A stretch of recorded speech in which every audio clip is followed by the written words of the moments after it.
আসসালামু আলাইকুম।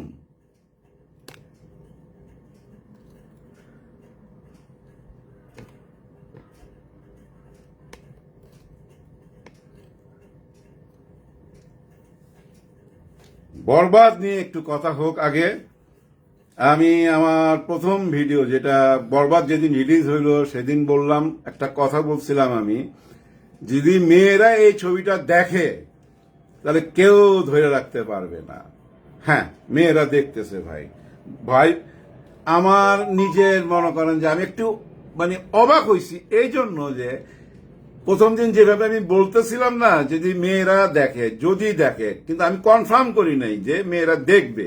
তার মানে আমার মধ্যে সন্দেহ ছিল যে এত ভাইলেন্স, এত রক্তপাত, আবার কিছু দৃশ্য আছে একটু অন্যরকম, মেয়েরা দেখবে কিনা।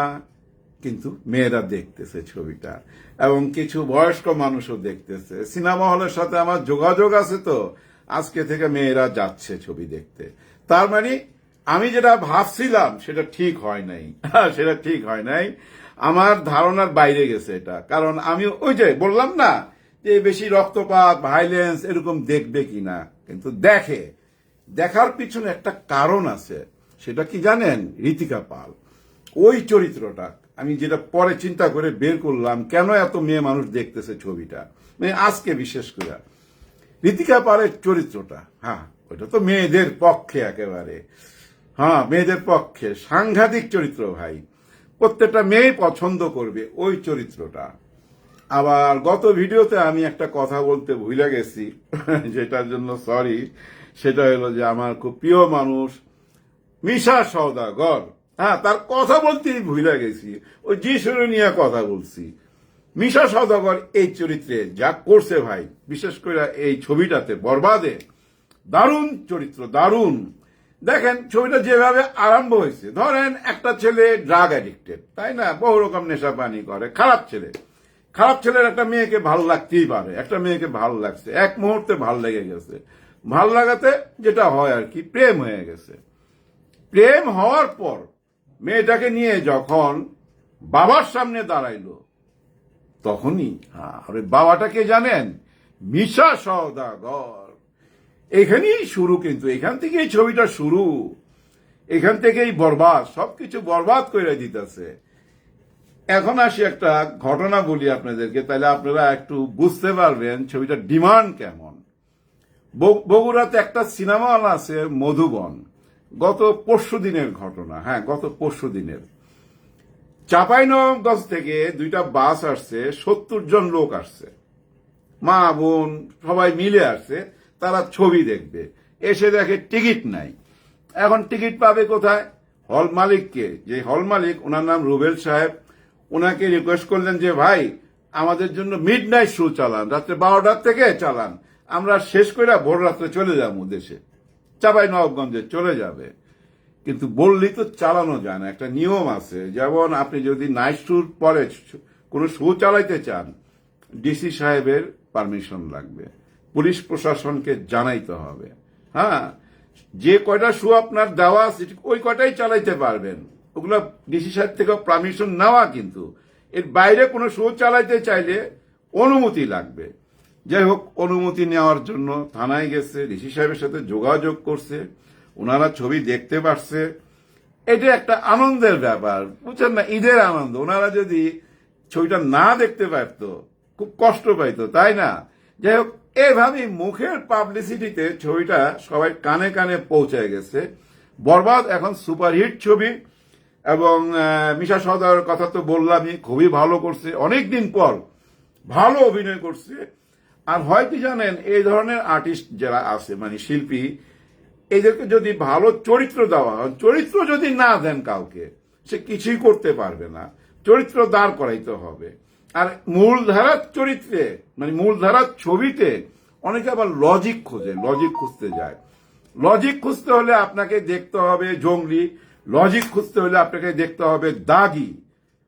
এখানে পাবেন না, এখানে মেহেদী হাসান হৃদয় একটা অন্য জগৎ তৈরি করছে, যে জগতের সাথে আপনি হয়তো পরিচিত না, কিন্তু মনে হবে চেনা চেনা। হ্যাঁ, আছে মনে হবে। অন্য একটা পরিবেশ তৈরি করছে, টোটাল ছবিতে অন্য একটা জগৎ, ওই জগতের ছবি। যেমন আমরা আর দেখলে কি মনে হয়, এটা অন্য একটা জগতের ছবি না, টোটাল অন্য জগতের ছবি মনে হয়। আমরা জঙ্গলি দেখলে, এই যে জঙ্গলি বলতেছি, পুষ্পা, পুষ্পা দেখলে কি মনে হয়, জঙ্গলের ভিতরে, ওইটা তো সবাই তার জঙ্গলের ভিতরে যে ওই দৃশ্যগুলো দেখে নাই, কিন্তু ছবি দেখলে মনে হয় হ্যাঁ এরকম জঙ্গলে থাকতে পারে, চেনা চেনা মনে হয়। তার মানে পরিচালক একটা নতুন পরিবেশ তৈরি করে, বুঝছেন, মূল ধারার ছবিতে। যার জন্য এখানে বেশি লজিক খুঁজতে নাই।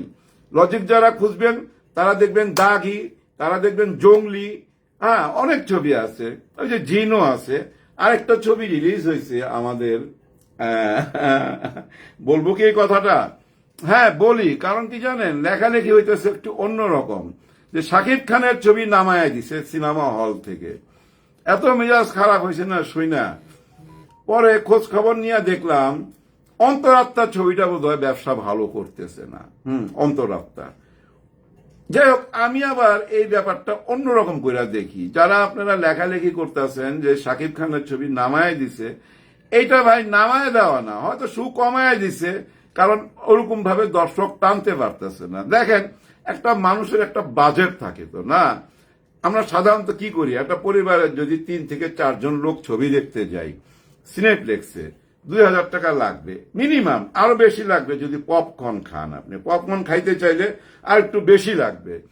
এখন মানুষ ঈদের বেলায়, সাধারণ মানুষ একটা ছবির বাজেট করে, আর যদি মনে করে যে না 4000 টাকা 5000 টাকা খরচ করে 2টা ছবি দেখুন পরিবার নিয়ে, তাহলে 2টা ছবি, সবগুলো ছবি তো আর দেখবে না, তাই না?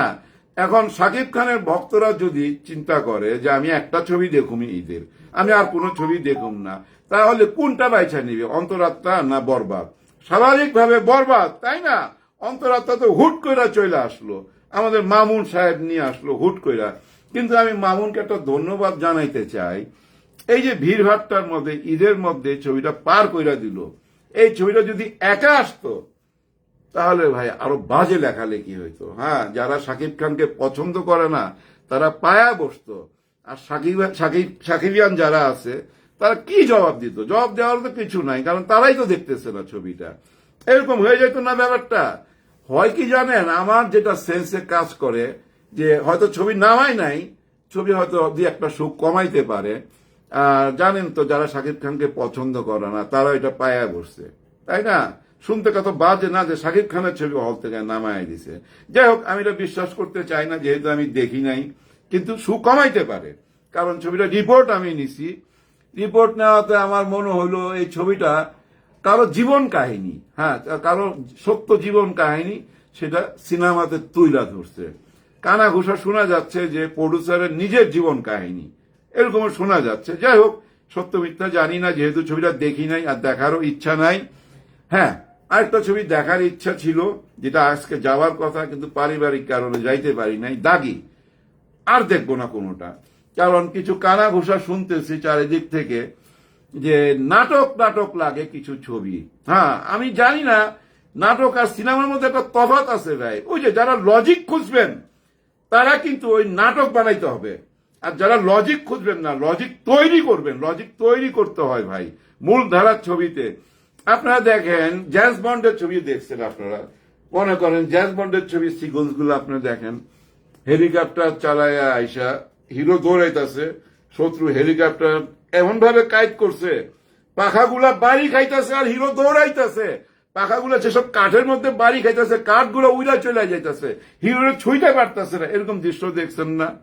আবার কি দেখছেন, প্লেনের মধ্যে ফাইট করতেছে, হঠাৎ হিরোর মনে পড়ছে তার ডার্লিং এর সাথে দেখা করার সময় 5টা, টাইম আছে মাত্র 2 মিনিট। সে কি করলো, ছাতা নিয়ে জান করলো। পড়তে পড়তে পড়তে পড়তে কি কোথায় পড়লো, একটা ছাউনির মধ্যে। ছাউনি ভাইঙ্গা চুইরা পইরা নায়িকার সামনে যখন এসে পড়ছে, তখন ঘড়ির কাঁটা 5টা বাজে। বলে দেখো আমি ঠিক টাইমে আসছি, টাইটেল স্টার, জেমস বন্ড ছবি। এগুলো দৃশ্য দেখছেন না? এগুলো অবাস্তব না ভাই, কিন্তু পরিচালক একটা জগৎ তৈরি করে নেয়। এগুলোই হয় মূল ধারার ছবি, যেটা মেহেদী হাসান হৃদয় 100% সাকসেসফুল, 100-এ 100। হ্যাঁ, রায়হান রাফি দেখলাম তাকে খুব প্রশংসা করছে, আমার খুব ভালো লাগছে এটা। রায়হান রাফিও খুব ভালো মেকার, কিন্তু রায়হান রাফির জন্য এখন বিরাট চ্যালেঞ্জ তাণ্ডব নিয়া। হ্যাঁ, যে জায়গায় পৌঁছায় দিছে সিনেমার মেকিং, মেহেদী হাসান হৃদয়, তাণ্ডবকে তার উপরে যেতে হবে। এবং তাণ্ডব আমি জানি, যতটুকু জানি ওনারা ব্যাংককে যাবেন বা থাইল্যান্ডে যাবেন। বিদেশে গেলে নিশ্চয়ই ভালো প্রযুক্তির সহযোগিতা পাবে, ভালো ছবি বানাবে। আর আমাদের রায়হান রাফি আগেও প্রমাণ করছে ভালো ছবি বানায়। তাণ্ডবের জন্য আমরা অপেক্ষা করব। কালকে দাগি দেখে সে দাগি নিয়ে কথা বলবো। চিকন একটা কথা বইলা রাখি, আমি কিন্তু নিশুকে পছন্দ করি। কেন পছন্দ করি জানেন? অভিনয়ের জন্য। আরেকটা ব্যাপার আছে, সেটা হলো সে আমাদের হুমায়ুন ফরিদিকে বস মনে করে। আর হুমায়ুন ফরিদি আমার খুব কাছের মানুষ, আমি খুব কাছে থেকে দেখছি। হুমায়ুন ফরিদের কাছে শিখার শেষ নাই। উনি না নিজেই একটা স্কুল ছিলেন ভাই। কি যে মানে আপনি প্রত্যেকটা কথা, ওনার প্রত্যেকটা কথা এত উইটি, এত মজাদার এবং এত রহস্যময়। আপনি ওনার প্রত্যেকটা কথায় হাসবেন অথবা চিন্তায় পড়ে যাবেন যে কি কইলো এটা, অনেকদিন মনে রাখবেন। ওনার প্রত্যেকটা কথা আমার আজও মনে পড়ে। আর সেই হুমায়ুন ফরিদিকে বস মানে, তার মানে কি ফলো করে, যার জন্য এত ভালো অভিনয় করে আরফান নিশো। তার দাগি ছবিটা দেখবো।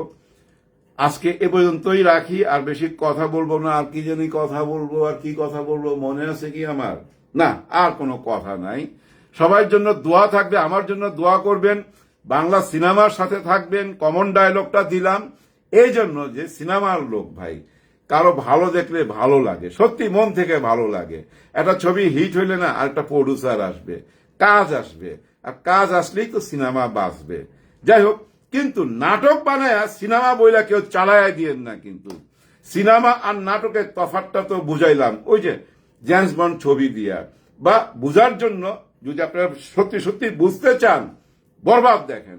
বরবাদ একটা নতুন জগৎ তৈরি করছে ডাইরেক্টর, এবং নতুন জগতের একটা ছবি।